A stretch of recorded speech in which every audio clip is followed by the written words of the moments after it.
If you've been watching the news or been on the car lot lately, you know that car prices have been insane. And with that comes some insane decisions.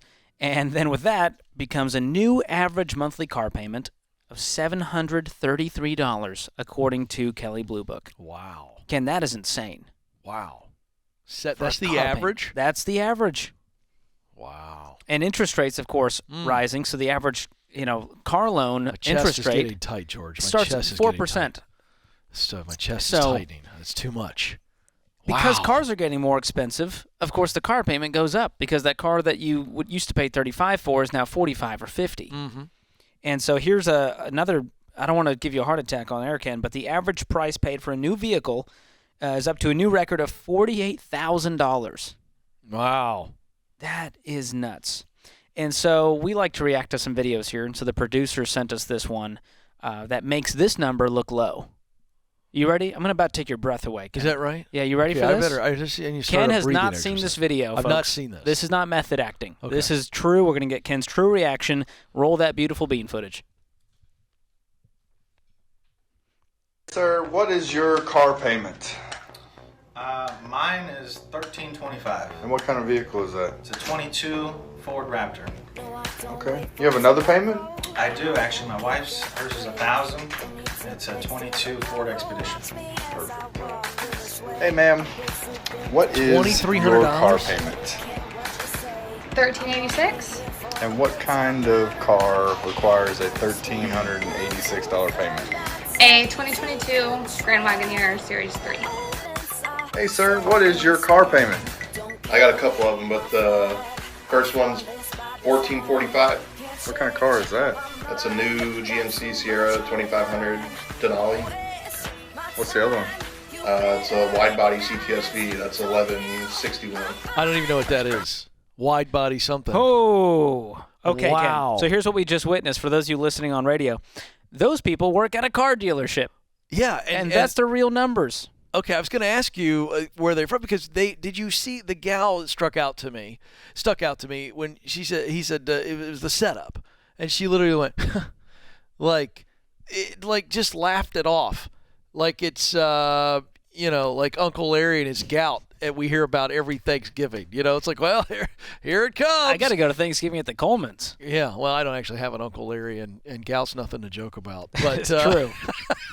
but that she was just so like, well, this is what it is, right? I mean, it's like They're so cavalier about it. oh yeah, here it comes. Like she knew the video was coming. She was like, all right, here's your $1,386 car. I got to tell you, I have heartburn, and I haven't had anything to eat today. I need a Tums right now. There's some in the studio bathroom right there. Okay, Ken. I'll get those during the So break. let's recap what just happened. These are folks that work at a car dealership revealing how much their car payment is. And, of course, if you work at a car dealership, you got the latest and greatest. And so yeah, we had all of those were brand new the cars. 22 Raptor, $1,325 a month. We got the GMC, the Denali's, $1,445. And it hurt my brain, Ken. It hurt my heart more than my brain. Yeah, that first couple when he talked about his wife's car with his $2,300 a month in car payments, and what's crazy about this is that nobody thinks about this payment as going towards a asset that is devaluing. That's right. Every mile you drive it, it's losing value. It's not like a house. Well, and we've got stats on this, Ken. We know that the average car depreciates at an insane rate. That's we're what I wanna talking know. 40, 50, 60% depreciation after 5 years. Oh, boy. So let's walk through depreciation, and then I'll do some other math that will make you never want a car payment again. So the minute you drive the car off the lot, already 9 to 11% depreciation. So let's say you get a car for $35,000. 1 minute later, it's worth $31,500. Dude, I would literally be the guy with that in my back of my head. I would be exiting the car dealer parking lot, and I would just be like stuck. I couldn't press the gas anymore. They're like, sir, we need you to leave the lot. I'm like, it's going to drop 9-11%. Imagine just having $4,000 in your pocket and throwing it out the window when you leave the car lot. And that's not even with your interest rate. So you are paying interest on a depreciating asset. So 1 year later, the $35,000 car, now worth $28,000. Ooh. 2 years, $24,000. 3 years, $21,000. 4 years, $18,000. 5 years later, the $35,000 car is worth $15,000. This on average. So I did some math, Ken, as you know I like to do. And if you invest that payment, let's say you got a reasonable car that was maybe $10,000 instead of $48,000, and you instead invested that $1,400 bucks. with compound growth, let's say at a 10% rate of return over 20 years, that $1,400, that's monthly, so we're talking $16,800 a year, that turns into almost $1 million. How do you like the car, friends? That car after 20 years ain't worth nothing. You could have had $1 million. Now, if it was 30 years, you would have had $2.7 million. Does that not make you go, maybe this is a bad financial decision? Yeah. Okay, but that makes too much sense, George. You're right. I'm sorry, Ken. I got my buddy's got the Denali, and so I got to get the dually to impress him. This is the deal. So we think that we deserve to drive a nice car. That's the first problem. This is inherently human stuff. I'm serious about Agreed. this. Like, you can't make sense with numbers because that doesn't help us with our humanness. Because our humanness goes, well, look, I gotta have a car, and if I gotta have a car, I gotta have a nice car. It's got to be safe and reliable. And everybody's got a new car, and if I get the new car, it's got a warranty on it, so I'll take it down to the old GMC and get it fixed. It's all of this reasoning, and we kind of talk ourselves into this narrative that goes, yeah, I don't want to hear that. Okay, that's great, George, but I got to have a car. And this is really the problem. That's the root of it. And a lot of it is comparisons, if we're going to be honest.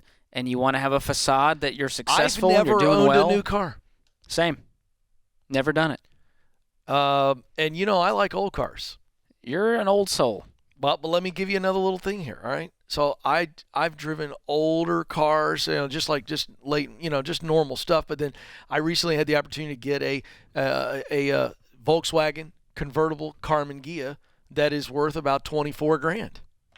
Easy $24,000. That's big time. It's 48 years old. No, it's 50-some years old. Right. That's older than you. It is. Just barely. Thank you, George. What are you saying? I'm an antique? You could be if you were a car. You get my point. Is like if you're gonna buy something and you want a car, then get something classic that actually has some value. But all these new fancy cars aren't worth crap. It's like buying an iPhone. 2 years later, you want to trade it in, get a new one. And a lot of this, Ken, I'm going to throw the guys under the bus here because men are susceptible to this. The trucks. Truck guys are a certain breed. And, Dave Ramsey's a truck guy himself. And, of course, he's paying cash. Yeah. He's not making payments. He's not paying interest. No. But there's something about truck guys and wanting to impress the other truck guys. Yeah, my truck's bigger than your truck. There it is. And Dave always uses the joke, if your truck payment is bigger than your mortgage payment, you might be a redneck. Oh, listen, I was listening to that comedy roundup channel on Sirius XM because our show's on Sirius XM.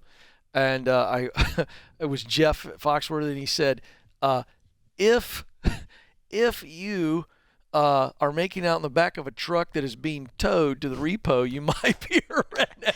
That's brilliant. And that's their problem. That's quite the visual. Yeah, I know. Well, I cleaned it up a little bit. It's just one of the things causing America to be broke. Because you add that with the student loan crisis and living off of credit cards because you need the rewards and the airline miles. That's right. Then you tack on the giant mortgage payment. Yeah. Because you wanted to get into a home because you were throwing money away on rent. Yeah. Now we're talking thousands and thousands of dollars going to lenders so they can have big buildings downtown while you remain broke forever. So I want to set some people free, George. Please. Nobody cares how big your truck is. Nobody cares. Say it louder for the guys in the back. Nobody cares how big your truck is. Nobody cares how nice your truck is. Nobody cares how nice your car is. Nobody cares how old your car is. Nobody cares if your car backfires when it pulls into the parking lot. Like, at the end of the day, everybody else has got their own you-know-what going on in their life, and they're trying to deal with it. They don't care. So why do you care what they might think? I got news for you. They don't care. Pastor Ken just dropped a sermon right there, folks. And if you're embarrassed by your car, guess what? There's always spaces in the back.